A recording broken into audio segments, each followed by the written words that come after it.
Welcome to the deep dive. We're here to cut through the noise, take a whole stack of sources, and really pull out what you need to know. Get right to the heart of it. Exactly. And today we're diving into something that's kind of lurking just under the surface. A common, often unseen threat, maybe amplified by, well, climate change. Right. Our deep dive today looks at a recent article, some new research actually, about a fungus. It's called Aspergillus. We'll look at how it causes illness and why climate change might accelerate its spread. It's a connection people might not immediately make. Yeah. Fungus and climate change. For sure. So our mission, unpack this research, understand the reality of fungal infections, this one specifically explore that surprising link to a warming planet, and figure out why this is worth paying attention to. Honestly, fungal infections weren't really high on my worry list before reading this. It's a bit unnerving, but also fascinating. It is. It taps into that hidden world around us. So let's get into it. And hey, if you find this deep dive valuable, maybe take a second to like, share, subscribe. Helps us spread the info. Yeah, spread the word, not the spores, as they say. Ah, right. Okay, so first off, what are fungi? Big picture. Well, it's truly striking, isn't it? Thinking about organisms we interact with constantly, without a thought, that can pose such a significant risk, often overlooked, too. Right. Fungi are this vast kingdom. It's everything from, mushrooms you eat to the mold in your bathroom you're trying to get rid of. They're vital, absolutely crucial for breaking down organic matter in soil, water, compost heaps. They're everywhere. Essential ecosystem players. But that's the downside. But as this article really highlights, their interaction with us humans isn't always benign, not always good. And the scale of that negative side, it's kind of startling. The article puts a number on it. Fungal infections kill an estimated 2.5 million people globally every year. Yeah, 2.5 million. And But that number? it could be higher. The authors think so, yeah. It's likely an underestimate because getting good data is really hard. Wow. That puts it up there with some of the biggest infectious disease killers, doesn't it? It absolutely does. It's a significant global health issue that maybe doesn't get the same airtime as, say, viruses or bacteria. Seems like we should talk about it more. Definitely. And this research we're looking at today, it really zooms in on one specific group within that huge fungal kingdom, Aspergillus. Right, Aspergillus. So the article says it's incredibly common, found everywhere. Pretty much worldwide, yeah. And it constantly releases these tiny spores into the air. Spores that we just breathe in, like right now. That's correct. We're constantly inhaling fungal spores, Aspergillus included. Now, for most people, most of the time, totally harmless. Okay. Our immune systems are really good at recognizing them, clearing them out, no problem. But not for everyone. But that's not the case for everyone, no. The disease it causes is called aspergillosis. It mainly hits the lungs, and it can be extremely dangerous. Life-threatening, actually. So who are the people whose immune systems don't clear the spores? Who's most at risk here? The article is quite specific about this. The most vulnerable groups tend to be people with existing lung conditions. Think severe asthma, cystic fibrosis, COPD. Okay, people with lung issues already. Exactly. Yeah. And also individuals with weakened immune systems, so people having cancer treatment, chemotherapy, organ transplant recipients on immunosuppressant drugs, or people with other immune deficiencies. Right, makes sense. And one more group the source points out, which is interesting, people recovering from really bad viral infections, like a severe flu, or even bad cases of COVID-19. Their immune systems might be temporarily compromised. Oh, okay. That makes sense, too. And this is where the article got pretty graphic. There's a quote describing what happens if the immune system fails. Yeah. It says the fungus starts to grow and basically kind of eat you from the inside out. That's direct. It is direct. But it gets the point across, doesn't it? Yeah. It really conveys the invasive nature of this disease. Yeah. The fungus grows these filament-like structures. They're called hyphae, and they can literally invade and destroy human tissue. Which leads to high mortality rates. Unfortunately, yes. The rates are often cited around 20 to 40%. It varies depending on the specific patient group and the type of infection, but it's serious. And on top of being so severe, it's hard to diagnose. That's another major challenge, yes, compounding the severity. Why is it so tricky for doctors to catch? Well, the symptoms. Things like a cough, maybe a fever, shortness of breath. They're just very nonspecific. Could be anything. Exactly. They mimic loads of other respiratory illnesses. So unless a doctor has a really high index of suspicion, unless they're specifically thinking, could this be fungal, it can easily be missed. or misdiagnosed at first. Okay, so hard to spot. And the article mentioned treatment is becoming a problem too, like resistance. That's a really critical point. The source emphasizes this heavily. Fungal pathogens, and that includes some Aspergillus species, are definitely developing resistance to the antifungal medicines we have. And we don't have many options. That's the scary part. Unlike with bacteria, where we have lots of different antibiotics, different classes of drugs, our antifungal toolkit is incredibly limited. How limited? There were really only about 4 main classes of antifungal drugs available to treat these kinds of serious invasive infections. Only 4. Wow. Yeah. So if resistance starts spreading widely within those few options, well, we're in a pretty tough spot, a precarious position, as the article puts it. Okay. So let's recap quickly. We've got this common fungus, Aspergillus, can be deadly, causes significant problems already. It's hard to diagnose, becoming resistant to the few treatments we have. Now, the climate change link. How does a warming planet fit into all this? Right. This is the core of that new study from Manchester University. They use computer simulations, climate forecasts, to try and map out how the potential geographic range, where these Aspergillus species could live, might shift and expand as the planet heats up over the next decades. So predicting the future spread. Essentially, yes. And it's important, as you said, this study is currently undergoing peer review. So other scientists are looking closely at their methods, their findings. Standard scientific process. Exactly. But the preliminary results, they're definitely making people take notice. And what do they find? Where might these fungi spread? Well, the key finding is that they predict certain Aspergillus species will significantly expand their habitable zones, the areas where they can thrive. Okay. Where?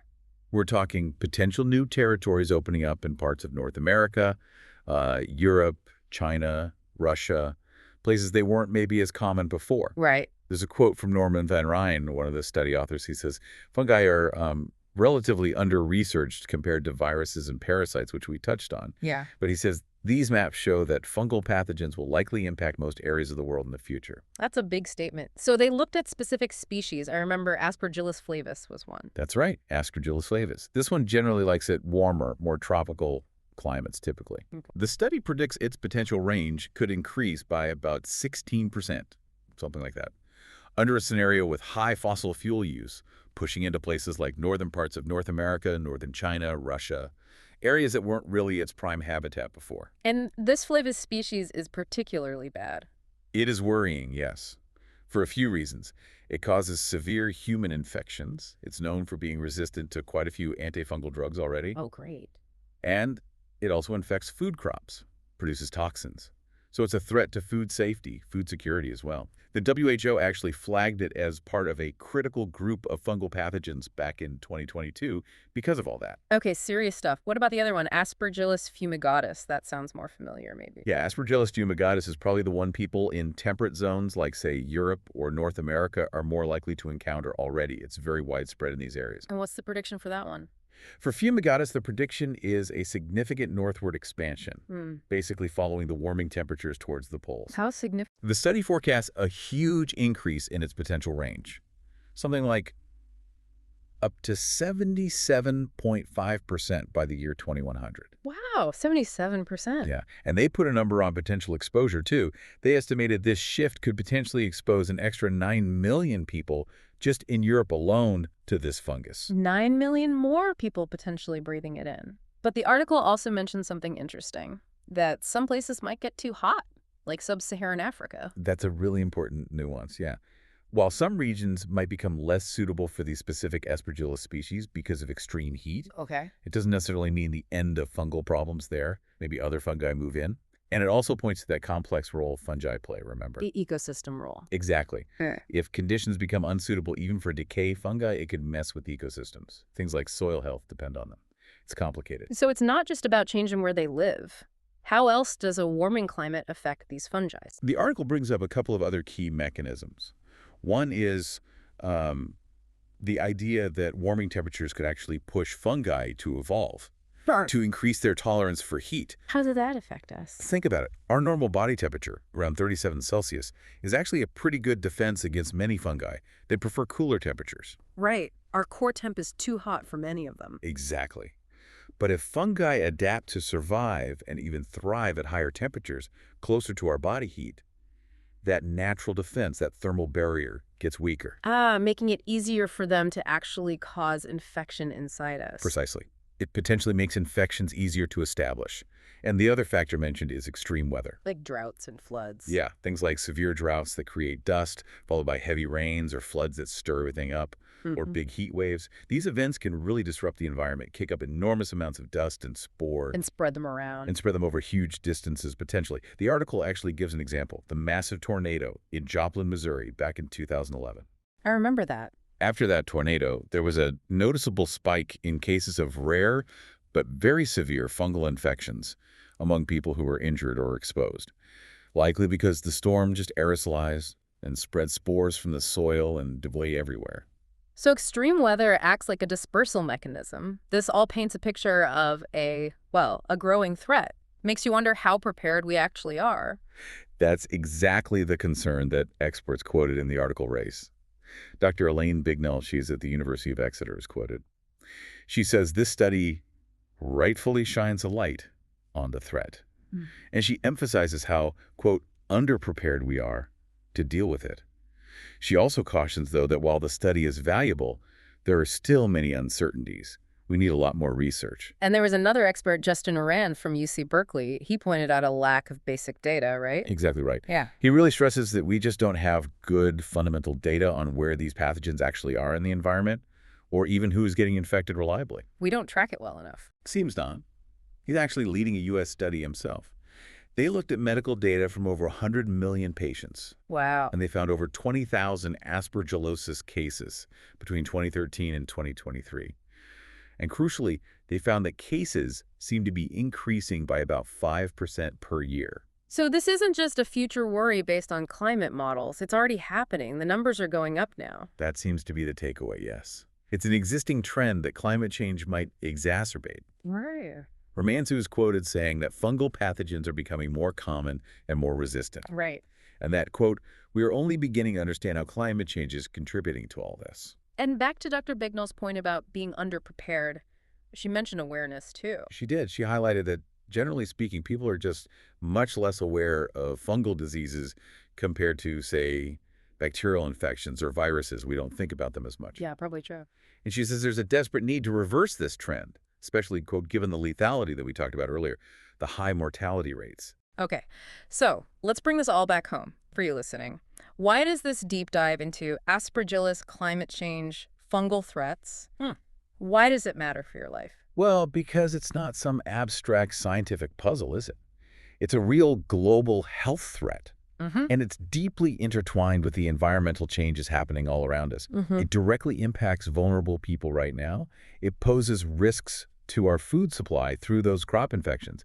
And as these prediction maps suggest, its reach is expanding, potentially into your backyard, into areas where maybe it wasn't a big concern before. It really shows how connected everything is. Planet health, human health. Absolutely. They're not separate issues at all. So just to quickly sum up the key takeaways from this research we've looked at, fungal infections. They are a major, often overlooked cause of death globally, that 2.5 million number. Yeah.